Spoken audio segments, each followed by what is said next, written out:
Bien-aimé Seigneur Jésus, toi notre Père, toi notre Roi, toi notre Seigneur et notre Dieu, nous venons devant de toi Seigneur avec beaucoup de reconnaissance. Nous venons Seigneur avec beaucoup de gratitude.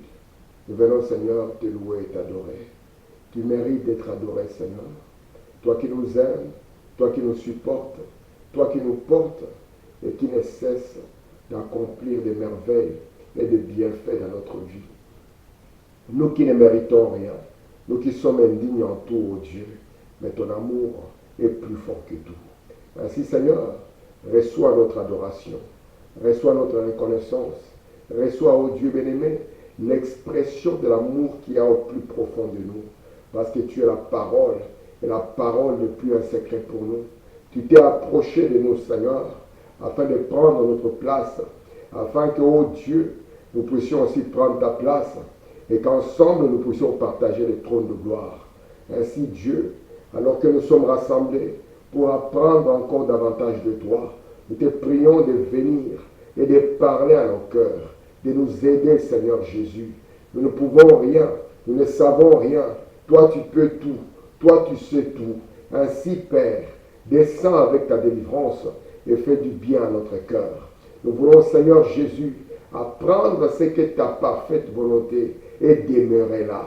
Alors qu'en ce jour, ce qui était caché dans l'arrière de ta pensée, tu l'as donné à un peuple, parce que Daniel avait promis que lorsque cela sera révélé, cela purifiera, cela blanchira, cela transformera, cela produira une épouse sans tache ni ride, ni rien de semblable.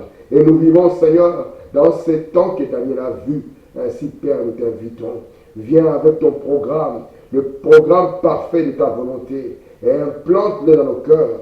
Laisse que, Seigneur, nous puissions simplement être disposés, afin que la sémence du royaume, qui ne produit que Jésus-Christ, soit encore ensemencée en nous par le messager de cet âge. Ainsi, Père, mets l'homme de côté, que ta parole vienne, qu'elle nous fasse du bien, qu'elle nous délivre, qu'elle nous place, qu'elle nous guérisse, et qu'elle accomplisse tout ce pourquoi Christ a donné sa vie à la croix. Oh Dieu, sois notre soutien, car nous n'avons que toi, Seigneur. D'autres ont leurs chars et leurs chevaux, comme les Psaumes le disent, mais nous nous confions dans le nom de l'Éternel, parce qu'il est écrit que son nom, le Seigneur Jésus-Christ, est une tour forte, et les justes viennent, il s'y réfugie, il est en sécurité. Merci pour tes bienfaits, Père. Sois avec nous, mon Dieu, au nom du Seigneur Jésus-Christ. Amen.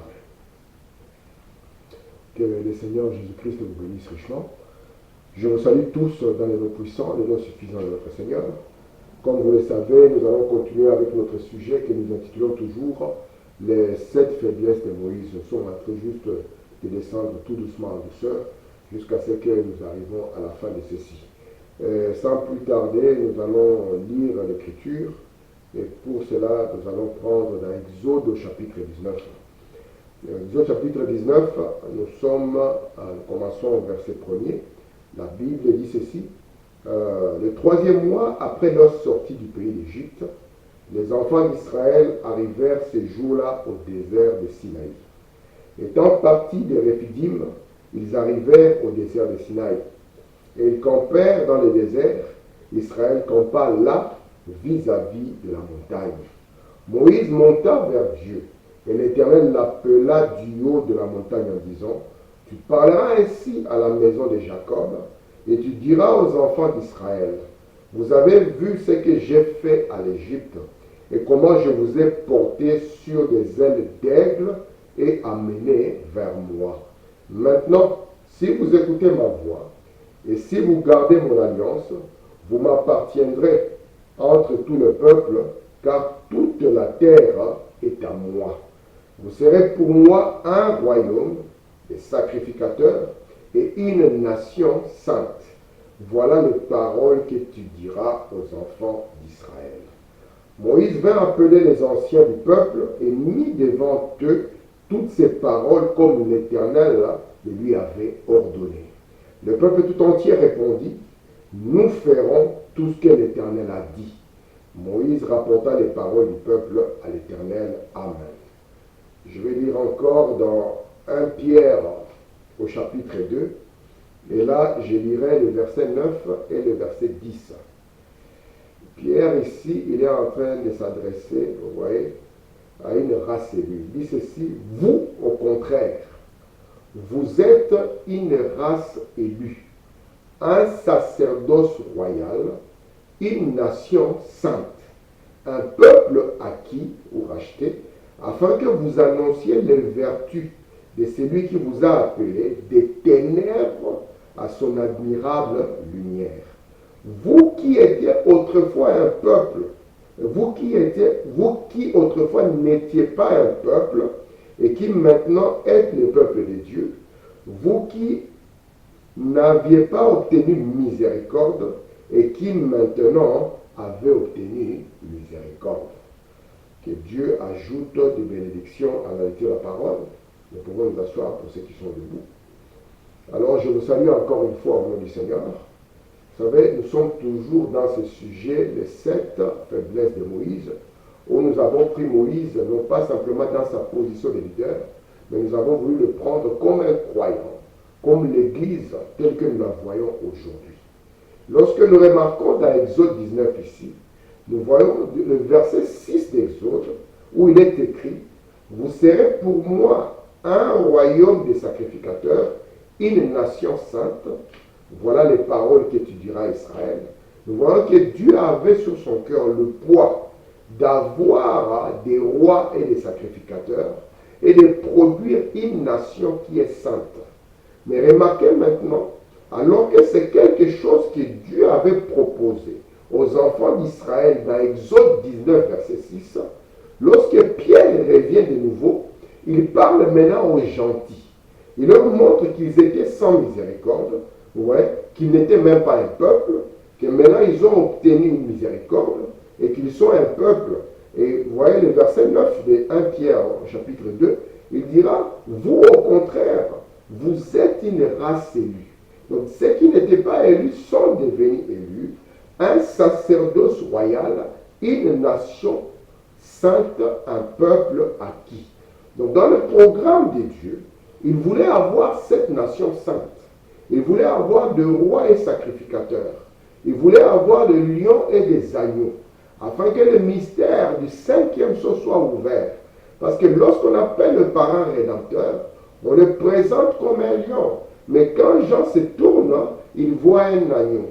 Ouais, parce que dans les lions, il y a le roi, et dans l'agneau, il y a les sacrificateurs.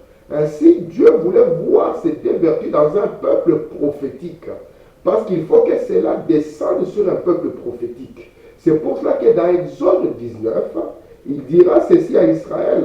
Si je prends le verset 4, il dit, vous avez vu ce que j'ai fait en Égypte et comment je vous ai porté sur des ailes d'aigle et amené vers moi. C'était un peuple qui était déjà un aigle prophétique, qui est porté sur les ailes d'aigle. Et Dieu attendait de ce peuple prophétique qu'il puisse produire de rois et de sacrificateurs. Quel genre de sacrifice? Vous voyez, la Bible nous dit les sacrifices de nos lèvres. Et c'était eux sur qui il pouvait compter pour établir sa domination. Et ainsi maintenant, le rendez-vous que nous avons vu que Dieu avait avec Moïse était le rendez-vous sur le mont Sinaï. Parce que c'est là où Dieu a rencontré Moïse. Et quand il rencontre Moïse, Moïse, dans une certaine position, avait déjà pris beaucoup de temps pour réfléchir sur ce que l'homme était. La première des choses qu'il est pour nous important de comprendre, c'est que nous sommes des humains. Et si nous sommes des humains, c'est que nous sommes un chaos pour commencer. Peu importe notre bonne volonté, peu importe nos actions, peu importe ce que nous pensons produire, le salut n'est pas dans ces choses. Mais il faut premièrement que nous puissions considérer que nous ne sommes absolument rien pour que Dieu vienne maintenant prendre la relève. Parce que aussi longtemps que nous pensons que nous sommes capables de faire quelque chose, alors lui ne pourra rien faire. Mais si nous sommes capables de nous dépouiller de nos forces, de nos pensées et de nos propres ambitions, alors le Seigneur peut entrer en scène et produire quelque chose pour nous. C'est ainsi que Moïse a montré cette faiblesse au Seigneur. Il lui a montré que la première des choses, lui en tant qu'un humain, soumis à la même condition que les autres, il n'a aucun message de délivrance. Et c'est là où Dieu pouvait maintenant lui donner un message qui partait de la repentance ou de la pierre angulaire jusqu'à la pierre de fête. Parce que Dieu devait le sortir des ténèbres jusqu'à son agréable lumière. Le sortir d'une ville de confusion jusqu'à la maison de Dieu. Faire de lui comme il avait fait d'Abraham, le prenant, d'un monde d'incrédulité jusqu'au domaine de la foi. La deuxième des choses, Moïse pouvait dire, je n'ai pas d'autorité. Et nous comprenons qu'aucun homme n'a aucune puissance. Aucun homme n'a aucune autorité. L'homme est un nul pour commencer. Mais Frère Branham pouvait dire, vous voyez, que l'autorité quand un policier, n'est pas de la puissance. C'est la puissance de l'État qui est derrière lui. Et cette puissance, vient maintenant pour lui accorder une certaine autorité au-delà de ses capacités. Et c'est ce que Dieu voulait faire. Voici pourquoi, au jour de la Pentecôte, il a accordé de l'autorité à son peuple. Il leur a dit, toute autorité m'a été donnée, ou bien tout pouvoir, moi aussi, je vous le donne. Ainsi, Dieu devait le faire lorsqu'il a établi Moïse. Parce que la question de l'autorité viendra toujours, qui t'a établi? Cette question a été posée à Moïse, cette question a été posée à Jésus, la même question a été posée à William Branham. Et Branham pouvait dire, cet ange, et Branham, lorsqu'il s'est tenu devant eux et qu'il a parlé des paroles que l'ange de Dieu lui avait données sur la sémence du serpent, pour montrer qu'il était établi par lui, il a dit que celui qui peut contredire n'a qu'à venir se tenir ici à ma droite. Frère Branham dit la salle était calme parce qu'ils avaient compris que cet homme était établi. Remarquez maintenant, après cela, nous avons vu, nous sommes arrivés maintenant à la période de la capacité. C'est ce que je suis en train de développer depuis que j'ai commencé. Et j'ai dit que pour parler de la capacité, il nous était vraiment, parce qu'avant la capacité, nous avons l'éloquence. Donc je prends d'abord les trois premières choses que nous avons dites. Nous avons montré que le premier point, c'est le message, c'est un manque de message. Le deuxième point, c'était l'autorité, un manque d'autorité. Autorité. Et le troisième point, c'était un manque d'éloquence. Éloquence. Alors que le quatrième point était maintenant la capacité. Et nous avons vu que Moïse, lui, pensait que la délivrance viendrait par un homme éloquent.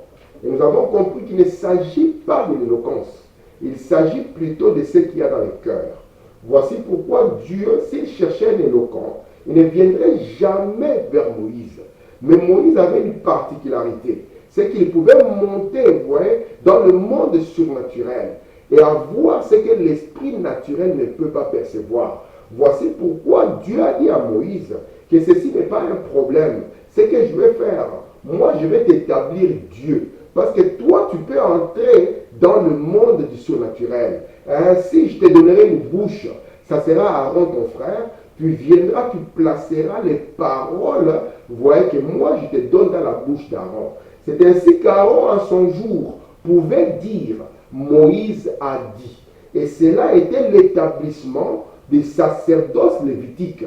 Voici pourquoi lorsque l'homme est établi dans la position du prophète comme Moïse, Dieu doit susciter des auxiliaires capables de dire ce que Aaron a dit, parce qu'ils seront fidèlement enseignés. Et il fallait que Moïse puisse fidèlement enseigner Aaron et qu'Aaron puisse enseigner le peuple. Ce même modèle-là est ce que nous avons aujourd'hui. Voici pourquoi nous insistons sur ce que Frère Branham a dit. Non pas qu'il fût éloquent, mais parce qu'il avait cette capacité d'entrer dans les grands surnaturels. Frère Branham dit, il pouvait entrer dans le buisson et le buisson pouvait entrer en lui. Alors remarquez ici la quatrième phase de ces faiblesses, nous sommes arrivés à la capacité. Et lorsque nous parlons de la capacité, Branham nous a donné un secret. Il a dit que c'est un grand secret. Et j'aimerais que ce secret soit aussi notre secret. Il montre que je n'ai pas de capacité en moi-même. Il montre que je suis jamais un petit bonhomme, un petit arbre qui vient de la bas du Kentucky ou de l'Indiana. Remarquez, alors qu'il n'a pas de capacité, il a compris que en réalité, aucun homme n'est capable ni de faire quoi que ce soit. Nous sommes semblables à des léopards, remplis de taches partout. C'est ça l'être humain. Il est rempli de taches. Tout dépend de l'angle. Vous voyez, l'angle, c'est pour cela qu'il fallait qu'il y ait du sang rouge, avec du péché rouge, pour que le rouge sous le rouge puisse donner le blanc. Et remarquez maintenant, lorsque l'homme semblable à un léopard veut montrer aux autres que lui est capable, il va essayer de lécher ses taches, pensant qu'en les léchant, il va les enlever. Mais le léopard, lorsqu'il lèche ses taches, il les fait encore paraître de plus. Et Branham dit, je n'ai pas de capacité, mais j'ai compris, j'ai un secret. C'est quoi le secret, Frère Branham? Il montre que mon secret, c'est parvenir à me soumettre. Il dit, je me mets de côté, je me soumets à Jésus-Christ, ainsi Jésus peut m'utiliser. Ça ne sera plus moi capable de le faire. Donc, lorsqu'il parle de moi, c'est que son moi, il le met de côté. Et là, c'est le moi de Jésus qui prend le dessus. Et là, il sera capable de faire quelque chose. Voici pourquoi vous pouvez l'entendre, toujours le même corps prononcé. Je te donne la vie. Vous voyez, je ceci, cela. Et vous verrez que c'est le je pronom personnel de Dieu. Et c'est ça le plus grand secret. Le mystère de la soumission est le mystère ou l'attribut de l'épouse. On l'appelle épouse, non pas parce qu'elle a une forme, je ne sais pas moi, féminine, rien à voir, mais on l'appelle épouse à cause de cette capacité de se renier, de se mettre de côté, d'oublier son ego et de recevoir, la volonté de Dieu. C'est en cela qu'il y a eu le combat dans le ciel. C'est toujours une guerre de volonté. Parce qu'ici, la capacité, ce n'est pas non ma volonté, comme Jésus-Christ l'a dit, parce que dans la lumière, Frère Branham nous dit que Jésus était l'épouse. Il était l'épouse en quoi? Parce qu'il pouvait déclarer non pas ma volonté, mais ta volonté. Lorsqu'il lit bataille dans le ciel, c'était encore une bataille de volonté. Parce qu'il faut qu'il y ait une volonté qui puisse se soumettre. Vous voyez, Lucifer avait sa volonté et Dieu avait sa volonté. Et lorsque Lucifer a refusé de se soumettre, il est passé de Lucifer à Satan. C'est ainsi que vous pouvez voir ce grand mystère qui a produit Satan dans le ciel. Vous pouvez le voir aussi, dans la vie dans la vie du roi, je vais le perdre son nom, le roi qui était le mari d'Esther, le mari de Vachi. Et le mari de Vachi pouvait dire à Vachi, viens ici, afin que je te présente au peuple. Alors qu'il dira, cela, viens ici, afin que je te présente au peuple. Remarquez ici maintenant, Vachi va refuser. Vachi dira, non, tu ne peux pas me présenter, je n'ai pas cette volonté, je ne veux pas venir. Et lorsque cela a été accompli, il a fallu maintenant qu'on puisse dire quelque chose. Comme cette femme a refusé de se soumettre au roi, cela risque maintenant de faire quoi? De contaminer toutes les autres femmes. Et si cela arrive, cela va produire le monde de l'insoumission. Et s'il y a le monde de l'insoumission, alors le royaume va tomber dans le chaos. C'est ainsi que, alors on décidera que Vachi doit être chassé. Et vous allez comprendre que c'est la même chose qui s'est passée dans le ciel, lorsqu'on va décider aussi que Lucifer doit être chassé. Pourquoi va-t-il être chassé? À cause de ce problème de la soumission. C'est pour ça que Branham dit que moi, j'ai un secret. Et c'est quoi mon secret? Mon secret est que moi, j'essaie juste de me soumettre, me mettre de côté, alors lui peut entrer et lui, il peut m'utiliser. C'est ce que nous voulons. Et nous savons que c'était le roi Assyrus. Et c'était du temps d'Assyrus, parce que je voulais confondre le connaissant et tout ça, c'était du temps du roi Assyrus. Alors, remarquez ici, nous avons vu maintenant que lorsque Moïse lui-même s'est soumis, Dieu pouvait lui dire maintenant, va, je t'envoie. Parce que cette parole de va, je t'envoie, il ne peut la donner que quand il est prêt à entrer. Lorsqu'il vous envoie, c'est qu'il entre en vous. Or, pour qu'il entre en vous, il faut que vous puissiez vous soumettre, parce que pour être Dieu, on ne peut pas être deux personnes.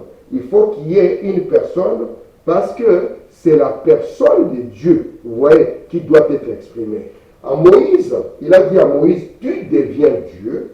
Or, le plus grand mystère de la divinité nous montre qu'il n'y a qu'une seule personne. Cela montre suffisamment que Moïse était soumis. Donc, ce n'était plus la volonté de Moïse, mais c'était la volonté de Dieu. Mais il est arrivé un moment où Moïse voulait aussi montrer que lui, il avait aussi de quoi? De la puissance. Et il a essayé, ou bien de l'autorité, comme dit Frère Branham, de frapper les rochers 2 fois. Mais le plus grand mystère qu'il y a, c'est le mystère de la soumission. Et c'est pour cela que la divinité a pu s'établir parfaitement en Jésus-Christ. Et le Père pouvait déclarer du ciel, celui-ci est mon Fils bien-aimé, en qui j'ai mis toute mon affection. Alors, lorsque maintenant Moïse va se soumettre, et que Dieu va entrer en lui, et qu'il n'y aura qu'une seule volonté qui est exercée en Moïse, ce n'est rien d'autre que la volonté de Dieu. C'est pour ça qu'il va abandonner le travail qu'il faisait chez Jéthro et commencer à marcher maintenant selon ce que Dieu dit. Et c'est ça la vraie vie d'un chrétien. Parvenir à se soumettre, à abandonner ses propres ambitions et commencer à marcher maintenant sur ce que Dieu dit. Ou à marcher selon la volonté du Père. Alors, remarquez ici, dans cette leçon de capacité, Dieu avait dit à Moïse, lorsque tu sortiras, ramène le peuple à ces lieux-ci. Parce que Dieu voulait produire une nation sainte. Ouais, il voulait avoir des rois et des sacrificateurs. Un sacerdoce royal. Non pas un sacerdoce d'Aaron, mais il voulait avoir un sacerdoce royal. Un sacerdoce de Melchisédek. C'est pour ça qu'on présente Melchisédek comme étant le prêtre roi. Ouais. En cela, David, la projection de ceci, pouvait avoir droit à manger aussi les pains de proposition malgré qu'il était roi. Dieu le montrait déjà dans la vie de Melchisédek. Et Dieu voulait avoir une nation qui est sainte sous ces grands sacerdoces des prêtres et des rois. Remarquez maintenant ce que Frère Branham va nous dire ici dans le 3e Exode. Il nous dit ceci au paragraphe 24. Quand tu auras fait sortir d'Égypte le peuple, c'est Dieu qui parle à Moïse, vous servirez Dieu sur cette montagne. Je n'avais pas remarqué cela avant, mais me sentant très profondément inspiré par l'Esprit ce matin, j'ai saisi cela sur le champ. Dieu renvoya son serviteur à l'endroit d'où il avait fui et lui donne les signes d'une montagne. Parce que à cette montagne, il est en train d'établir une alliance. C'est cela, si jamais il y avait un doute dans le cœur de Moïse, il fallait que Moïse revienne ou lève ses yeux vers cette montagne. Parce que cette montagne était devenue un signe perpétuel. Cette montagne était devenue un signe pour Moïse. Et c'est ainsi que Dieu a établi l'alliance avec lui. Il voulait aussi ramener le peuple pour passer ce peuple par la même expérience. Parce qu'un leader, un prophète, ne peut pas vous laisser entrer dans une expérience que lui-même n'a pas connue.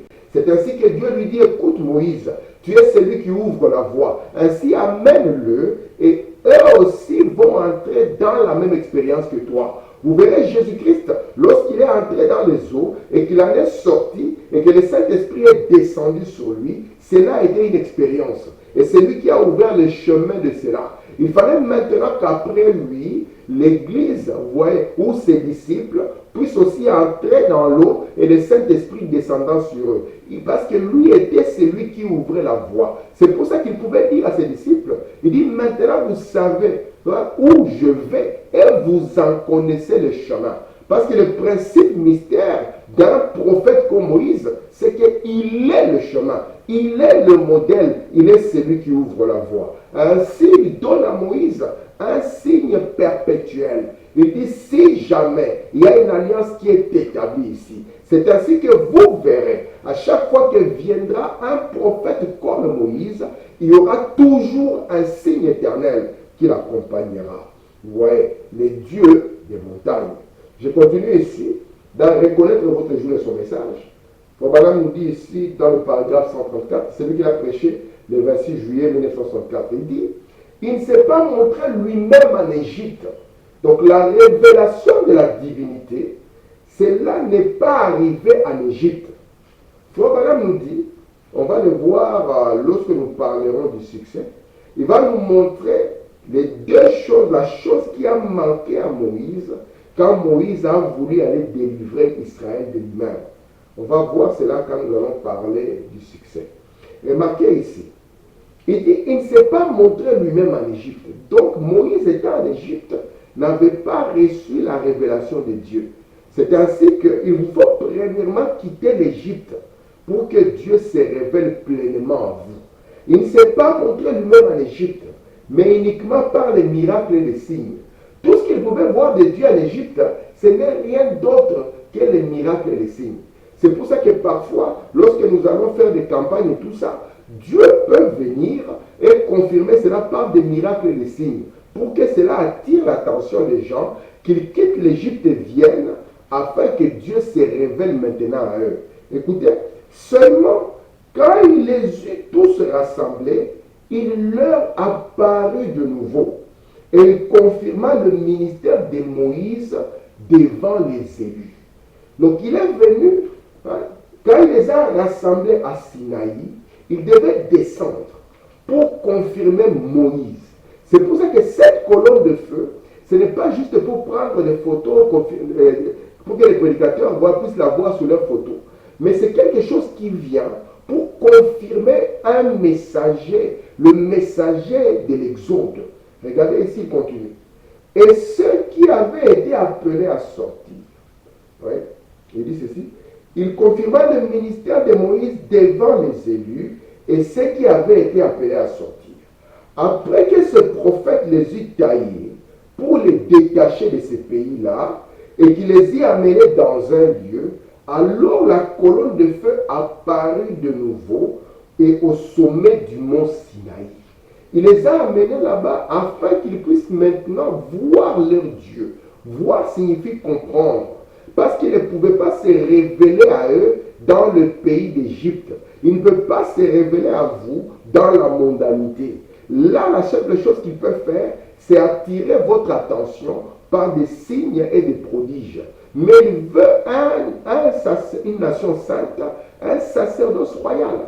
En cela, il faut qu'il vienne se révéler à ce peuple, tel que Melchisédek est venu se révéler à Abraham après la victoire des rois. Il faut que vous puissiez aussi vaincre l'Égypte, quitter cela, afin que lui-même vienne vers vous et qu'il puisse se révéler à vous. Remarquez ici, dans la demeure future, paragraphe 390, comme madame dit, remarquez, c'est sur le sommet du mont Sinaï que Dieu est descendu.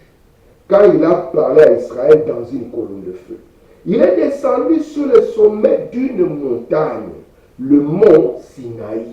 Donc ce n'est pas pour rien, c'était un signe perpétuel. Il devait établir une alliance, ou il devait confirmer une alliance, et il devait confirmer un prophète. Et il ne pouvait pas descendre ailleurs que sur ces signes perpétuels. Regardez ici. Et pourquoi on dit dans Confirmant sa parole, 125, c'est lui qui a prêché le 16 août 64. Quand ils sont allés dans le désert, où ils devaient voyager, les amener dans le désert où Dieu lui avait dit de les amener au mont Sinaï, alors Dieu est descendu devant tout Israël dans une colonne de feu. il a confirmé que ce que Moïse avait dit y était accompli, confirmant que c'était juste, confirmant Moïse là, disant, Moïse a dit que moi, Dieu, j'étais sur cette montagne. Je lui étais apparu sous la forme d'un buisson ardent, et maintenant j'ai embrasé toute la montagne. Il devait maintenant les amener au point de contact, au point de rendez-vous, afin qu'eux aussi puissent rencontrer cette colonne de feu. Ouais, c'est pour cela que cette colonne de feu qui était descendue sur Jésus, c'est la même colonne de feu qui est descendue encore sur les apôtres. Parce qu'il s'agissait ici d'une autre expérience, l'expérience d'une autre montagne. Regardez ici, dans Dieu dévoilé, paragraphe 300. Tout comme il avait fait sur le mont Sinaï, souvenez-vous, avant que le message véritable soit apporté, Moïse avait prêché. Ouais. Mais le message véritable n'était pas encore apporté. Remarquez, Moïse pouvait produire le premier et le deuxième pub, mais devait venir un message véritable. Écoutez, Moïse avait prêché. Il les avait conduits hors d'Égypte. Mais là, avant que les vrais commandements soient prescrits, que les sceaux soient apportés, Dieu est descendu devant les gens et il a prouvé que Moïse avait été envoyé par lui. Avant que les sceaux ne descendent, ouais, cette colonne de feu est descendue visiblement devant les gens pour que les gens comprennent que William Branham, Dieu l'a envoyé. Avant que les sceaux ne soient prêchés, c'est ça le plan de Dieu. Avant que le vrai message n'arrive, il faut que Dieu descende pour confirmer. C'est ce qu'il a fait au Jourdain. C'est ce qu'il continue à faire et c'est ce qu'il fera. Écoutez, il a prouvé que Moïse avait été envoyé par lui dans une colonne de feu, que Moïse avait dit avoir vu dans un buisson et qui lui avait parlé. William Branham a parlé de cette colonne de lumière. Il en a parlé. Et remarquez, avant que le son ne soit, un jour comme ça, dans un débat, une photographie est prise. Elle est juste derrière moi. La seule preuve scientifique d'un être surnaturel photographié. Pourquoi? Parce que Dieu devait le confirmer pour que le vrai message puisse trouver foi dans le cœur des élus. Amen. Bon, madame continue. Dans l'Alliance des grâces, paragraphe 6, prêché le 17 mars 61. Eh bien, l'Ancien Testament est un type du Nouveau. Comme j'ai mis les deux en parallèle. Aujourd'hui, l'Israël spirituel a commis la même erreur que l'Israël naturel avait commise. Nous voyons ici que par cette capacité de soumission, parce que nous sommes en train de parler ici du sacerdoce de Melchisédek. Et Melchisédek n'a ni père ni mère, ni commencement de jour, ni fin de vie.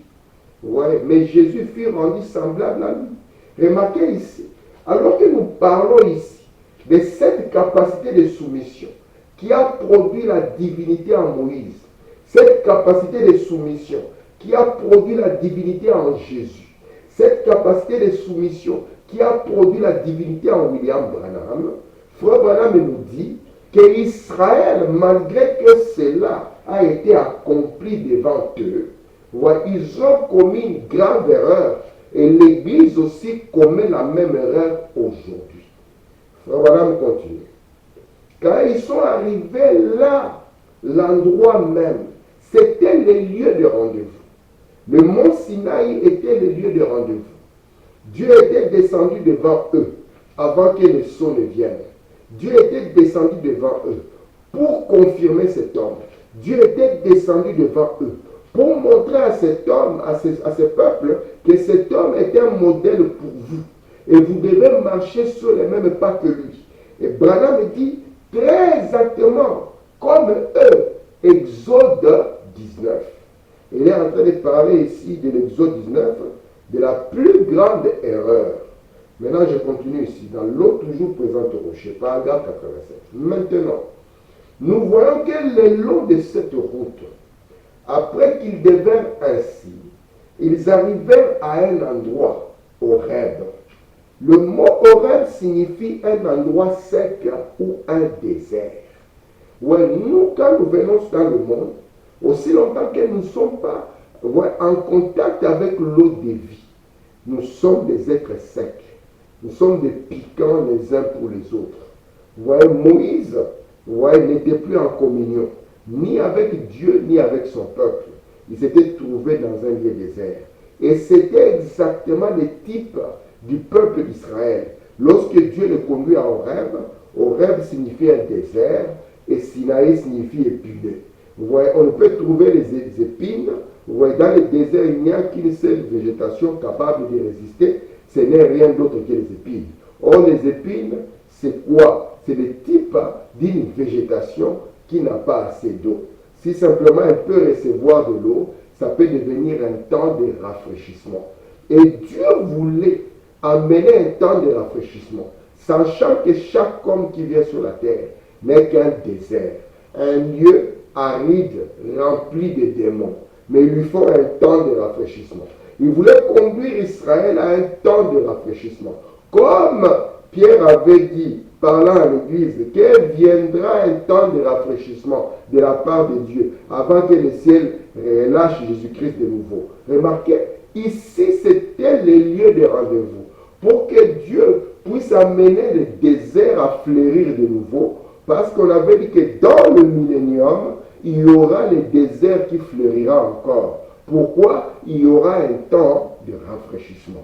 Et le rendez-vous était là au mont Sinaï.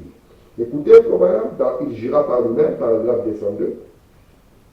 Dans l'Exode 19, ce fut là la plus grande erreur jamais commise par Israël.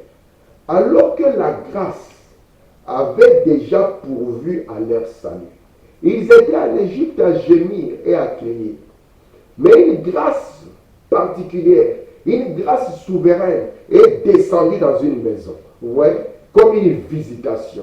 Il y avait un homme, Amram, et sa femme Yochebed. Elle a porté une grossesse et c'était un bébé. C'était la manifestation de la grâce de Dieu. Parce que 400 ans étaient passés, Dieu s'est souvenu de l'alliance qu'il avait établie avec Abraham. Écoutez ici.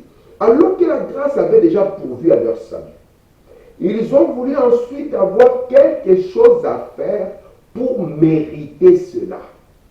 Dieu avait déjà juré à Abraham ce qu'il fallait faire.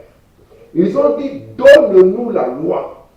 Parce que dans Exode 19, ils ont dit à Dieu, toi dis ce que tu veux et nous allons le faire. Or, ce n'était pas l'attitude de Moïse. Lorsque Dieu lui a dit, fais ceci, Moïse a dit, je ne suis pas capable de chercher quelqu'un d'autre. Moi, je ne suis pas capable. Jusqu'à ce que Dieu lui a dit, je sais que tu n'es pas capable. Alors, toi, la seule chose qui te demande, soumets-toi à ma volonté. Alors, moi-même, je t'enverrai. Tu ne seras pas seul. Je serai avec toi. Parce que je suis descendu, je t'envoie. Mais ici, lorsqu'il leur parle, se souvenant d'eux, il se présente à eux et il demande, dis-nous ce que toi tu veux faire, ce que toi tu veux. Nous allons te montrer que nous méritons de sortir d'Égypte. Nous méritons d'être les peuples que nous sommes. Nous méritons d'être une nation sainte. Nous méritons d'être les rois et les sacrificateurs. Voilà me dit. Ils ont dit, donne-nous la loi. La loi n'a jamais. Personne ne l'a jamais observée. Ils n'y sont jamais parvenus. Même la police, elle n'est pas capable de respecter totalement la loi du pays. Vous verrez toujours qu'il y aura des endroits où ils vont briser la loi. Parce que la loi, elle n'est pas là pour vous aider. La loi est là pour vous condamner, pour amener à votre conscience le fait que vous êtes un transgresseur. Parce que s'il n'y a pas de loi, il n'y a pas de pénalité. Et la loi est là pour produire la pénalité dans votre vie. Et une fois qu'on enlève la loi, tout le monde est sauvé, tout le monde est juste. Parce qu'il n'y a pas une base sur laquelle est condamné. Mais la loi vient maintenant, non pas pour vous parfaire, mais pour être la base de votre condamnation. Écoutez ici dans Exode chapitre 2. Je prends ici le verset 23. La Bible dit, longtemps après, le roi d'Égypte mourut, Et les enfants d'Israël gémissaient, encore sous la servitude, et poussaient des cris. Ces cris que leur arrachait la servitude montèrent jusqu'à Dieu. Regardez ce qui se passe. Ce qui a produit Moïse.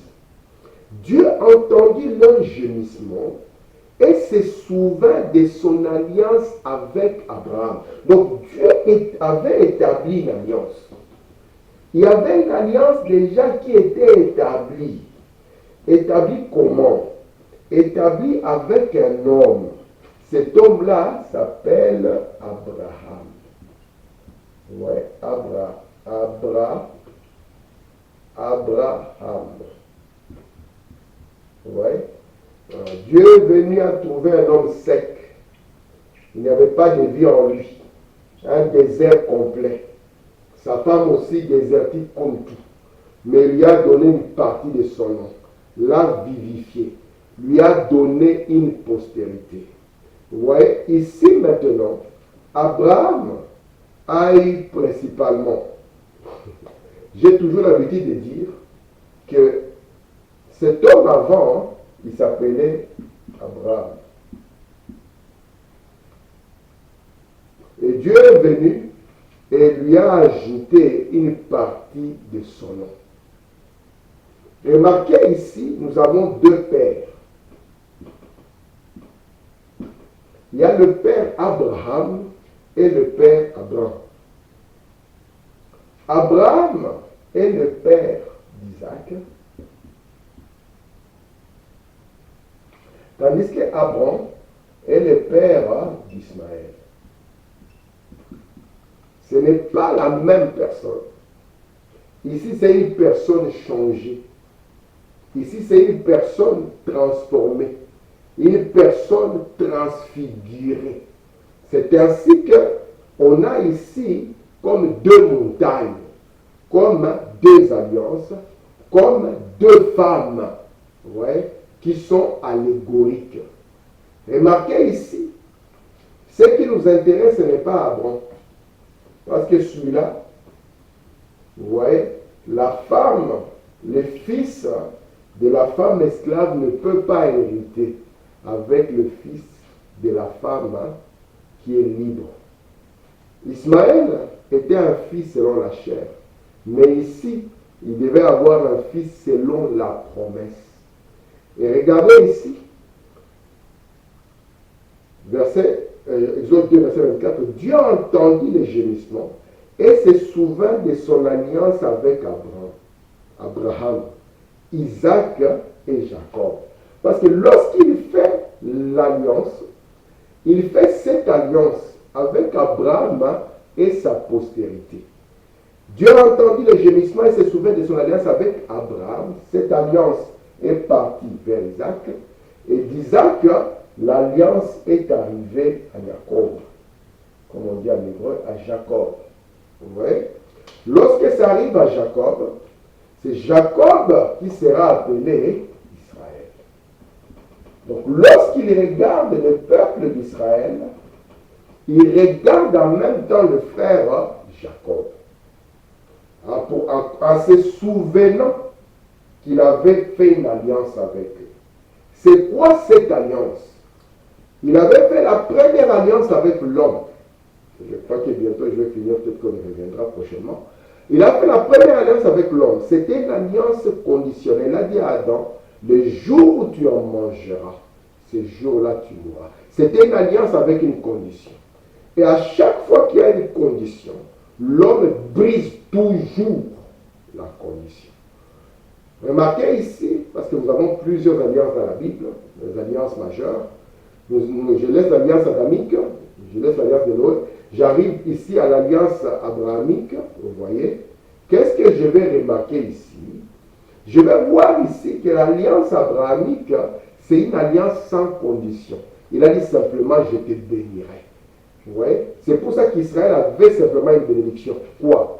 Béni soit celui qui te bénira, maudit soit celui qui te maudira. Même quand Balak est parti chercher Balaam, il lui a montré les côtés les plus tristes, ouais, les côtés les plus rétrogrades grade d'Israël. Mais il a oublié qu'il y avait une alliance inconditionnelle qui était basée sur ces gens. Il a dit, remarquez, vous voyez comment ils sont. Ce sont des rébus, tu peux les maudire. Et lui oublia qu'il y avait une alliance inconditionnelle, que Dieu avait dit, je bénirai. Il a essayé de maudire ce que Dieu a béni, ses fils à fin. Regardez ici, il faut madame est en train de dire dans Abraham, qu'il a prêché le 8 décembre 56, paragraphe 19. Eh bien, savez-vous ce qu'une alliance?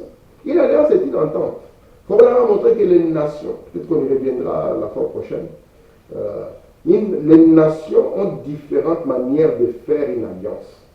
Ouais. En Amérique, c'est par un poignet de main, c'est une entente. Ouais. Les Japonais se jettent le sel. Les Africains, c'est un mélange de sons. Je crois que je reviendrai la fois prochaine. Savez-vous ce qu'est une alliance? Maintenant, nous aimerions parler de l'alliance juste pendant quelques minutes. Dieu a conclu son alliance avec Adam. C'est la première alliance. Et Adam a brisé son alliance. Parce que dans cela, il y a une volonté. Et on s'entend à ce qu'une volonté soit établie. Et la volonté de Dieu, c'est celle qui devait primer en Éden. Dieu était le Dieu du ciel, Adam était le Dieu de la terre. Le Fils ne fait rien de lui-même, il voit d'abord premièrement ce que le Père fait. C'était cela le grand lien qui devait être entre Adam et son Père. Et puis un moment est arrivé où Adam voulait vivre sa propre vie. Vous voyez, en cela, il y a eu une chute. Et quand Dieu a conclu l'alliance avec un homme, l'homme brise toujours l'alliance avec Dieu. Alors Dieu savait, par préscience, qu'il devait y avoir des préparatifs à faire pour sauver l'homme. Dieu a conclu cette alliance inconditionnelle avec Abraham. Eh bien, cela peut être un peu fort, mais il a conclu sans condition. Avant qu'Abraham fasse quoi que ce soit pour le mériter, Dieu a dit, je l'ai déjà achevé. C'était une œuvre achevée. C'était un tout est accompli. Vous voyez, comme Christ l'a crié à la croix, avant que tu n'aies à faire quoi que ce soit, avant que tu n'aies un mérite quelconque, moi je l'ai déjà fait. Remarquez ici, Abraham n'avait rien à faire avec cela. Je l'ai déjà fait. Tu viendras à moi dans la vieillesse et je t'ai déjà sauvé. Non seulement je t'ai sauvé, je sauverai ta postérité après toi. Il n'y a pas de si tu fais quelque chose, si tu veux, si tu ne veux pas. J'ai, vous voyez le j'ai. Une œuvre achevée. Donc c'est un mystère de sceau. Le sceau c'est quoi? C'est une œuvre achevée. C'est ce que Dieu voulait donner à Israël depuis la nuit des temps. Une œuvre achevée. C'est ce que Jésus-Christ a présenté à l'Église, vous voyez, à la fin de l'Ancien Testament. Vous voyez, et l'accomplissement de cela, les bénéfices, c'est cet âge ici. Où il y a encore un autre qui vient avec un nom à 7 lettres. Hein, pour voilà me dire, les 7 tonnerres ont donné coup à coup, vous voyez, comme s'ils épellaient quelque chose. Remarquez ici, une œuvre achevée. Dieu a déjà fait cela. Merci Seigneur. Je prends ici dans Israël la mer Rouge. Probablement a prêché le 27 mars 53 au paragraphe 22. Il fit l'alliance avec l'homme. Et l'homme brise toujours son alliance. Mais l'homme a toujours essayé de trouver un moyen pour se sauver lui-même. Donc ce caractère-là que nous voyons, cette erreur d'Exode au chapitre 19, est quelque chose qui est attaché à l'homme. Remarquez, l'homme a toujours essayé de trouver un moyen pour se sauver lui-même, essayant de faire quelque chose par lui-même. C'est la raison pour laquelle le monde est rempli de religions. Écoutez, cela vient d'une fausse interprétation dans les jardins d'Éden. Lorsque l'homme s'est rendu compte qu'il avait péché, lorsqu'il s'est rendu compte qu'il n'a pas été capable de tenir l'alliance, Il a voulu faire quelque chose pour se racheter. C'est pour ça qu'il y a le mot se racheter. Vous commettez une erreur et puis vous venez maintenant vous-même vous racheter. Et ainsi, il s'est fait quoi? Il a découvert qu'il était aveugle, nu, misérable et pauvre. La condition de la Odyssée déjà exprimée à l'Éden. Alors qu'est-ce qu'il a trouvé? Alors qu'il était aveugle, nu et tout ça, il s'est cherché une ceinture de feuilles de figuier, une religion dépourvue de sang, ouais, une théologie d'église. Et il a pensé que cela marcherait. Or, toute religion dépourvue de sang, dépourvue de vie, ouais, l'alliance du sang, ces grands mystères, toute religion dépourvue de vie, c'est de la philosophie. Regardez ici, il essaya de se faire une religion, une couverture. Le mot religion signifie couverture. C'est pour ça qu'Exode 19 va produire au sein d'un même peuple plusieurs tendances. On va avoir quoi? On va avoir des pharisiens. Il y aura des pharisiens. On aura des Sadducéens. On aura des Hérodiens. On aura même des Zélotes. Des Zélotes. Et on aura des groupuscules et des groupuscules. Et chaque groupe sera en opposition à l'autre. Ils penseront qu'ils sont les meilleurs. Ils penseront qu'eux, ils observent le mieux. Ils penseront qu'ils gardent la loi mieux. C'est pour ça que Paul est sorti du groupe de pharisiens. Et lui, sortant du groupe de pharisiens, il dit qu'il était le plus zélé parmi les gens de sa génération. Vous voyez, parce que les pharisiens avaient une discipline très élevée. Mais lorsque Jésus les a regardés, il les a traités d'hypocrites et de tombeaux blanchis. Frère Madame continue. Adam et Ève se sont cousus un assemblage de feuilles de figuier et se sont fait une religion. Depuis lors, cela a été une tendance chez l'homme à travers les âges d'essayer de faire quelque chose pour se sauver. Depuis lors, l'homme se bat pour que lui-même puisse être le maître de son salut. C'est pour cela qu'Israël pouvait dire à Dieu, dis, nous allons faire. Nous allons te montrer combien nous sommes capables, combien nous t'aimons, combien nous sommes capables de le faire, combien nous allons le faire. Lorsque Jésus a dit à Pierre, tu vas me réunir, Pierre lui a dit non, moi je ne vais pas le faire. Tout le monde peut quitter, mais moi je tiendrai. Jésus a dit non, tu vas le faire avant que le coq, les cris du coq, que Dieu nous fasse grâce, qu'il puisse y avoir un coq qui peut crier quelque part lorsque nous voulons trahir la parole, afin que notre conscience puisse revenir. Regardez ici dans une conférence, prêché le 25 novembre 1960. Je suis en train de terminer. Pour me dire, c'est là qu'Israël a commis son erreur fatale, quand il a réclamé une loi pour servir Dieu. Nous ne pouvons pas servir Dieu sous une quelconque loi. Il faut me dire, la seule loi que nous avons, c'est l'amour. Regardez. Dans Exode 19, après que la grâce a pourvu à un sauveur, parce qu'ils étaient déjà un peuple sous une alliance, il y avait déjà une alliance qui existait. Mais eux, ils voulaient maintenant que cette alliance-là soit écrite sous forme de loi. Ouais. C'est pour ça que la Bible dit que l'alliance qu'il a établie avec Abraham, ouais, il l'a fait pour Jacob en loi. Alors que Dieu ne voulait pas qu'elle soit une loi. Il voulait qu'ils puissent bénéficier d'une alliance inconditionnelle. Mais ils ont pris tout cela, ils ont essayé de réduire cela en loi. Regardez ici. C'est là qu'Israël a commis son erreur, quand il a réclamé une loi pour servir Dieu. Dans Exode 19, après que la grâce y pourvit à un sauveur Moïse, un prophète avait déjà pourvu à Dans Exode 19, après que la grâce y pourvit à un sauveur Moïse, un prophète, elle avait déjà pourvu à un agneau, elle avait déjà pourvu à une alliance, elle avait déjà pourvu à toutes ces choses. Donc remarquez ici, Dieu les a amenés à Sinaï pour confirmer un prophète et confirmer l'alliance qu'il avait faite avec leur père. Dire à ces gens, c'est moi qui vous sauve, c'est moi qui vous établis. Je suis le Dieu capable de vous amener à observer ma parole. Je suis le Dieu capable de vous amener à être une nation sainte, un sacerdoce royal. Parce que vous avez déjà une colonne de feu.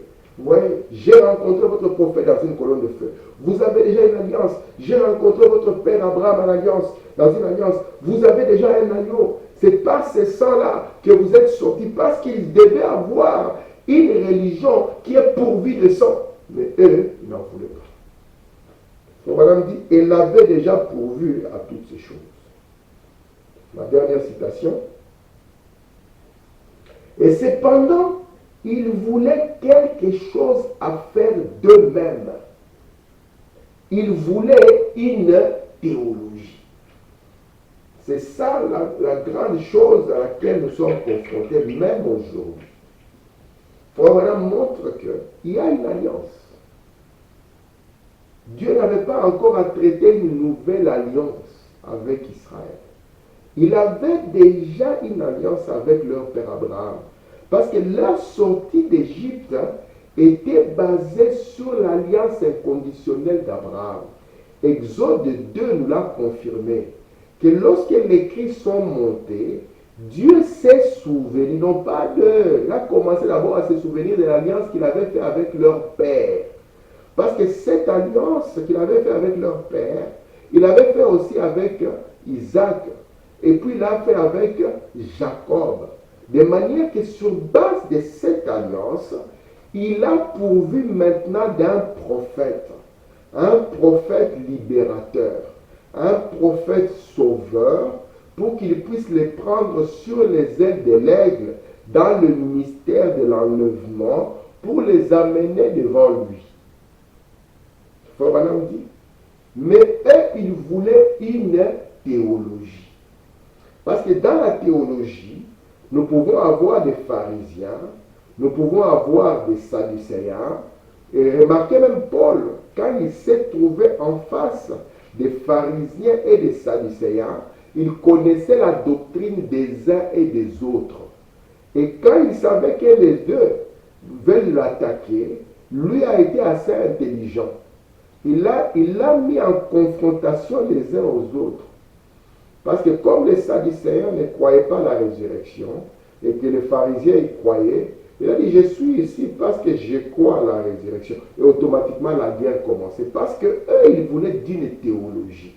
Ce message n'est pas une théologie. C'est l'alliance, vous voyez, parce que c'est l'alliance du sang. Parce que le mystère scellé par le sang, ce sont les 7 sceaux de Dieu. C'est une alliance que Dieu a faite. C'est pour ça que quand l'ange puissant descend, il s'appelle l'ange de l'alliance. Remarquez, il descend pour faire quoi? Pour confirmer la parole de Dieu. Regardez ici. Et je continue ici, il dit, c'est ça le problème aujourd'hui. Si nous avions laissé la Pentecôte telle qu'elle était au début, mais il nous fallait quelque chose sur lequel discuter.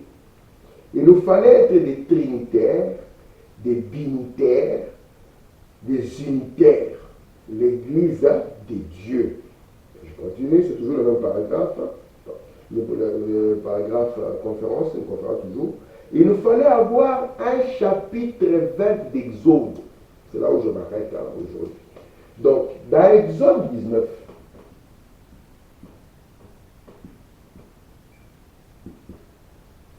il y a quelque chose qui s'y passe. Et puis dans Exode 20, il y a aussi une suite à l'événement d'Exode 19. Exode 19, il réclame la loi, une théologie. Une théologie. Parce qu'ils ont besoin d'avoir des débats, des conventions, des discussions. Maintenant, comme Madame dit, ils veulent arriver à ce qui est décrit dans la scène d'Exode 20. C'est là où ils ont eu la loi. Ici, ils réclament la loi. Et ici, maintenant, la loi est donnée. Elle est donnée. Ici, c'était juste le désir de l'avoir, et ici, c'est la confirmation. Voici ce que vous voulez. Frère Branham me dit, lorsque Dieu vous veut dans sa volonté parfaite, et que vous ne voulez pas, vous voulez la volonté permissive, il va vous laisser entrer dans la volonté permissive. Il nous fallait avoir quelque chose que nous puissions faire pour montrer que nous étions des docteurs en philosophie, des docteurs en droit, double docteurs en droit. Ouais, faire en sorte qu'ils paraissent comme les restes du monde. C'est comme Israël avait encore commis une erreur fatale en rejetant Samuel le prophète, en voulant Saül le roi. Donc ce que nous allons voir dans les rejets plus tard du prophète Samuel, c'est ce que le peuple avait déjà exprimé ici. Dans Exode 19, ils ont dit nous voulons une loi, et la loi est donnée dans Exode 20. Une théologie, une philosophie, pour qu'on puisse se battre, pour que les sœurs puissent dire j'ai la jupe la plus longue, ou je suis la sœur la plus naturelle, pour que les frères disent moi je n'ai jamais fait de mal depuis que je suis né. Ouais, moi je suis l'homme qu'il faut pour être un prédicateur. Pour que les gens puissent avoir des sujets sur lesquels ils peuvent prévaloir sur les autres par rapport à leurs propres œuvres. Mais Dieu avait une alliance conditionnelle. C'est pour ça qu'il avait dit, avant que les deux enfants puissent bouger, j'ai haï Ésaü et j'ai aimé Jacob. Il est le Dieu qui veut une nation qui est sainte. Non pas sainte de ses propres œuvres, mais sainte du fait que c'est le Dieu saint qui descend. Frère Branham me dit, il n'y a pas de montagne sainte, mais le Dieu saint sur la montagne la rend sainte. Il n'y a pas de nation sainte. C'est le Dieu saint dans la nation qui la rend sainte. Il voulait avoir quoi? Un sacerdoce royal. Mais qui est encore celui-là capable de se soumettre dans ses grands secrets, capable de se mettre de côté? Que Dieu nous fasse grâce, que nous puissions être ce peuple qui est la nation de l'alliance d'Abraham. Que le Seigneur nous bénisse. Shalom.